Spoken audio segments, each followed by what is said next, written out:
Ketika ayahku menyeretku ke Gimma dan berteriak di depan semua orang, di ini satu-satunya cara membuatmu jadi laki-laki sejati, bukan seperti itu, aku merasa dunia runtuh.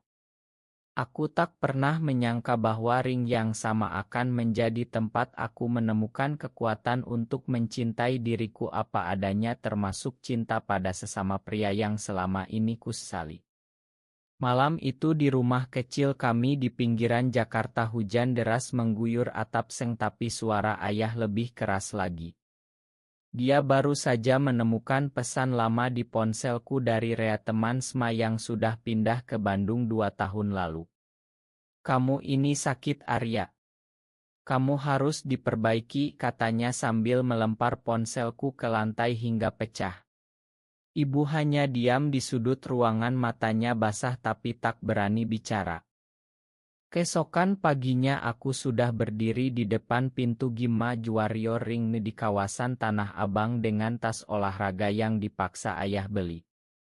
Pelatih Pak Joko, pria berbadan kekar berusia 50-an, langsung menyuruhku lompat tali tanpa basa-basi. Keringatku bercucuran tapi pikiranku melayang ke masa lalu ketika Rea dan aku duduk di atap sekolah berbicara tentang mimpi dan tangan kami saling menyentuh tanpa kata. Sekarang semua itu terasa seperti dosa. Di gym ada Budi, petarung muda yang ramah. Dia mendekat dan menepuk bahuku. "Santai bro, pertama kali pasti berat tapi lama-lama biasa." Aku tersenyum tipis tapi di dalam dada ada badai. Setiap pukulan ke kantong pasir terasa seperti aku sedang memukul diriku sendiri yang lemah. Ayah datang setiap sore, duduk di bangku penonton sambil bertepuk tangan ketika aku berhasil tendang tinggi. "Bagus anakku. Ini baru laki-laki," katanya bangga.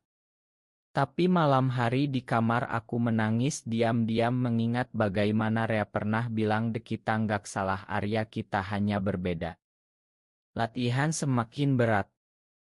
Pak Joko menyuruhku sparring dengan petarung senior. Tubuhku memar tapi aku tak menyerah karena takut ayah akan mengusirku. Suatu malam setelah latihan, Budi mengajakku makan mie ayam di warung dekat gym. "Kamu kelihatan ada beban berat bro, cerita dong."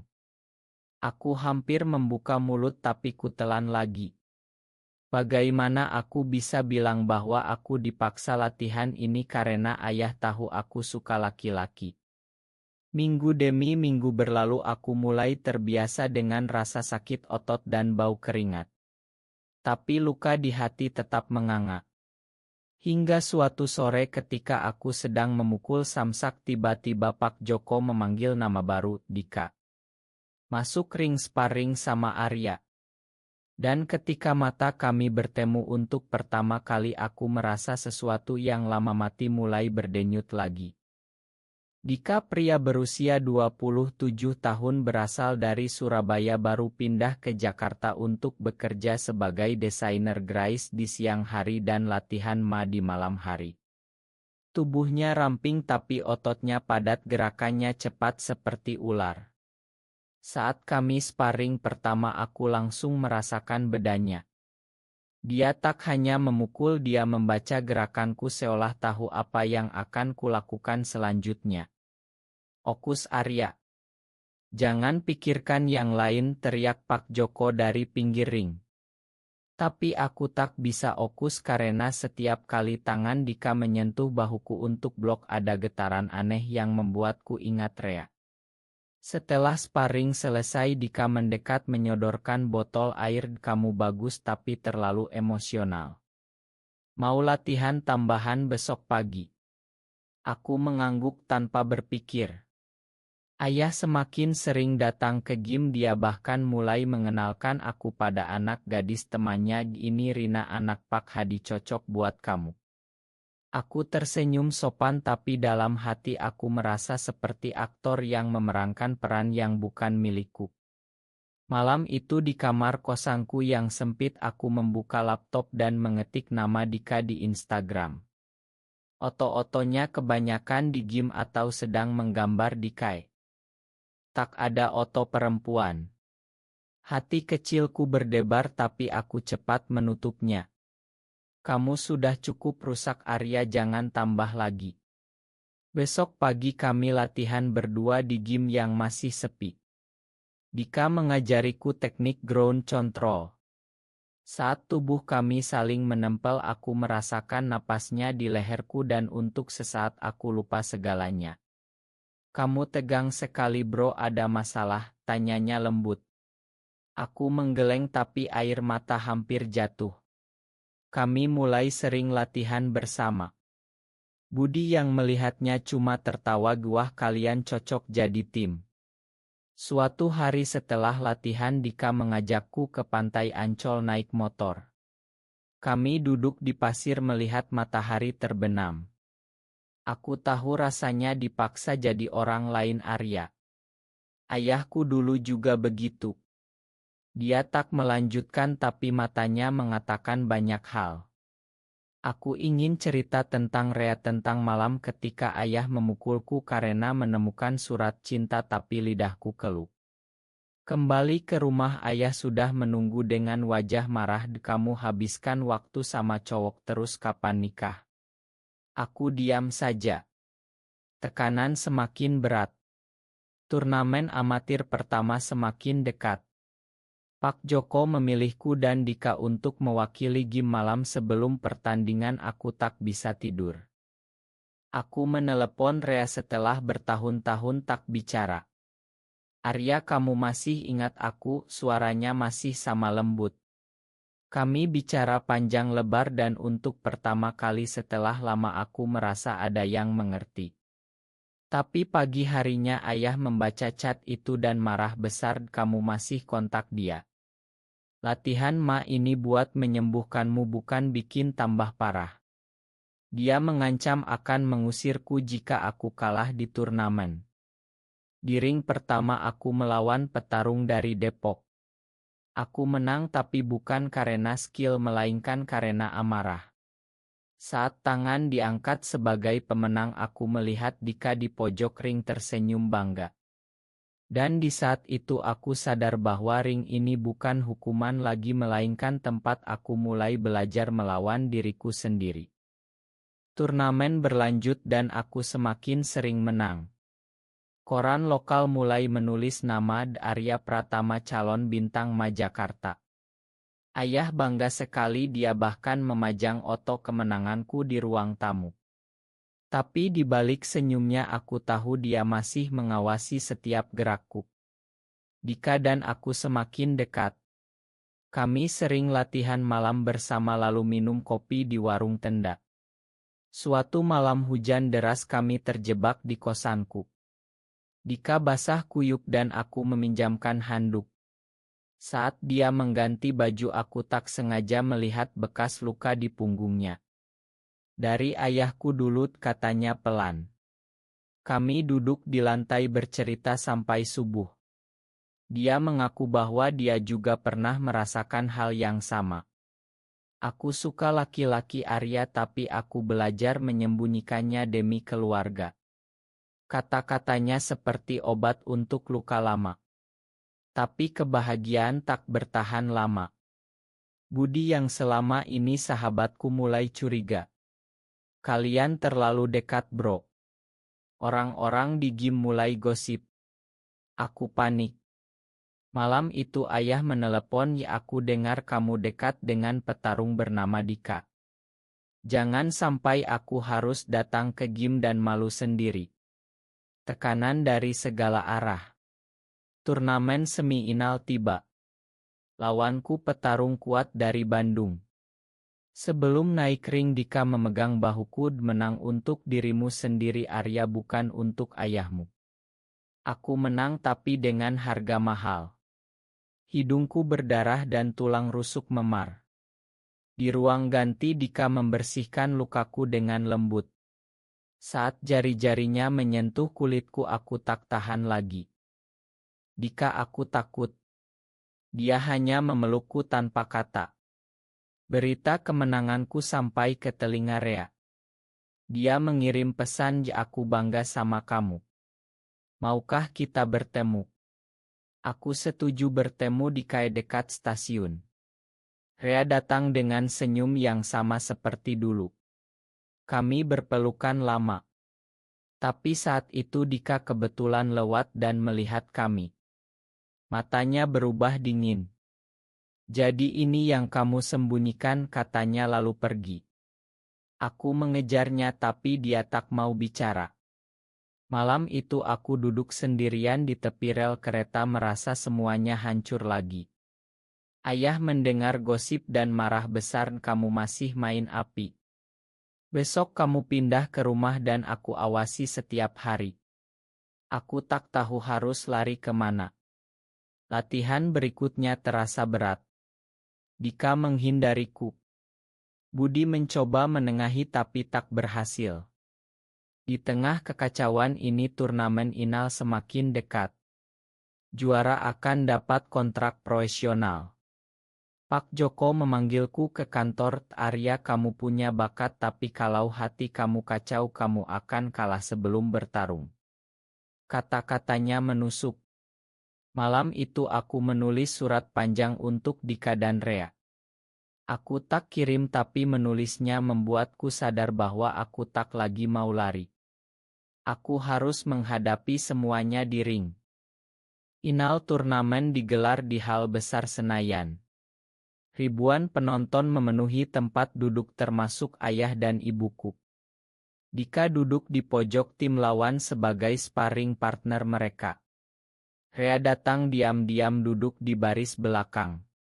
Saat nama dipanggil aku naik ring dengan jantung berdegup kencang. Lawanku petarung berpengalaman dari Makassar namanya Hasan. Pertarungan dimulai sengit. Pukulan demi pukulan aku terima tapi aku balas dengan lebih kuat. Di ronde kedua aku hampir pingsan tapi bayangan wajah Dika dan Rea memberi kekuatan. Aku ingat semua luka, semua kata kasar ayah, semua malam menangis sendirian. Dan aku memukul dengan seluruh jiwa. Hasan jatuh. Wasit menghitung. Aku menang. Penonton bertepuk tangan tapi mataku mencari Dika. Dia berdiri di pinggir ring, matanya berkaca-kaca. Setelah upacara ayah memelukku erat untuk pertama kali setelah bertahun-tahun. Anakku, kamu sudah jadi pria sejati. Tapi aku melepaskan pelukannya pelan. Ayah, aku memang pria tapi bukan seperti yang ayah inginkan. Kata-kataku keluar begitu saja di depan semua orang. Ayah terdiam, wajahnya pucat. Malam kemenangan aku tak pulang. Aku pergi ke kos Dika. Dia membuka pintu dan tanpa kata kami berpelukan lama. Makan aku, Arya, aku takut kehilanganmu. Kami duduk di balkon bercerita sampai pagi. Dika mengaku bahwa dia juga pernah dipaksa keluarganya menikah dan kabur ke Jakarta.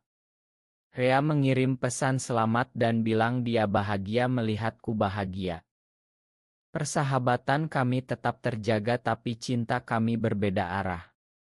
Minggu-minggu berikutnya ayah tak bicara denganku. Ibu yang datang diam-diam ke gym, ya ayahmu marah tapi dia juga takut kehilanganmu. Aku mulai mengikuti kontrak profesional. Latihan lebih berat tapi hatiku lebih ringan. Suatu hari di gym Pak Joko memanggil semua anggota. Arya akan jadi kapten tim baru. Dia bukan hanya petarung hebat tapi juga pemimpin yang tulus. Dika tersenyum bangga di belakang. Tapi masyarakat tak semudah itu menerima. Ada komentar di media sosial, petarung gay. Memalukan. Aku baca semuanya tapi tak lagi takut. Aku mulai bicara dengan Budi secara terbuka. Sahabatku itu memelukku, bro, aku nggak peduli siapa yang kamu cintai, yang penting kamu bahagia. Kata-katanya seperti angin segar. Perlahan aku belajar berdamai dengan masa lalu. Setiap kali naik ring aku tak lagi memukul untuk membuktikan diri. Aku memukul untuk menyembuhkan. Kontrak profesional membawaku ke berbagai kota. Yogyakarta, Surabaya sampai Medan. Dika selalu ikut sebagai pelatih pribadi. Kami tak pernah menunjukkan kasih sayang di depan umum, tapi di balik pintu kamar hotel kami saling menguatkan. Di Surabaya aku bertemu keluarga Dika untuk pertama kali. Ibunya menangis, kami dulu salah memaksa anak kami.